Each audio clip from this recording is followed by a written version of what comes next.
Miguel Ángel Moreno. Urte luzez. Tolosako musikoen kaltera. Landu eta bideratzen.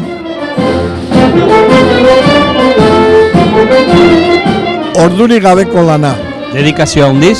Eta pazientzia amaigabeaz egindakoa. Herriarekiko sentimendua nagusi. Eta bereziki inauteriak jomugan. Asko izan dira. Bere magalean ikasi dutenak. Beraz, asko daukagu eskertzeko. Eta nolabait, ordainean bueltatzeko. Eta badakizu baita, zuk ere indakoak etorkizunean musikari asko emango dituela.